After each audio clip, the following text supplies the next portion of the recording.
हमने अनुभव किया एक मंदिर में, स्थान पर वृंदावन से दूर ठाकुर जी विराज रहे हैं, तो मन में ऐसी भाव आई कि लाला आपको अपने गांव की बहुत याद आती होगी, वृंदावन की बहुत याद आती होगी, इतनी दूर आप यहाँ विराजते हो, यहाँ भोग प्रसाद आपका अच्छे से बनता है ना, कोई दिक्कत तो नहीं होती। इतने में ही पास में ही कोई व्यक्ति खूब सारे मेवा पेड़ा मिष्ठान आदि का डलिया लेके जा रहा था भोग लगाने के लिए, और यही मेरा पूछना हुआ कि ठाकुर जी आपका भोग प्रसाद ठीक से लगता है ना। इतने में ही जाने क्या ठोकर लगी, उसके हाथ से वो डलिया गिर गई नीचे, मानो ठाकुर जी ने सांकेतिक रूप से उत्तर दिया कि नहीं, आनंद नहीं आता भोग में। अब लोग तो समझेंगे इसको ठोकर लगी, इसके हाथ से डलिया गिर गई, पर मेरा प्रश्न पूछना हुआ उसकी डलिया गिरनी हुई, इससे मैंने क्या उत्तर लगाया कि ठाकुर जी का भोग अच्छे से लग नहीं रहा है,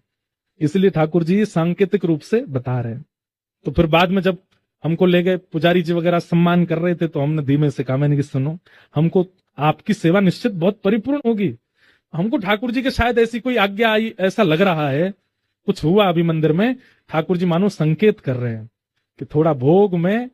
कोई चूक हो रही है, या तो रसोई घर में बर्तन साफ नहीं किए जाते, या मन से भोग नहीं बन रहा, कुछ तो हो रहा है, आप बस देख लेना सब ठीक हो। हम 2-3 महीने बाद फिर गए दर्शन करने, तो उन्होंने हमको बताया, बोले महाराज जी आप उस दिन बोल के गए थे, मैंने कहा हाँ। बोले 5 दिन पहले एक चुईया मर गई थी रसोई घर में, और उसकी दुर्गंध आ रही थी, लेकिन आलस्य में किसी ने उसको निकाल के नहीं फेंका।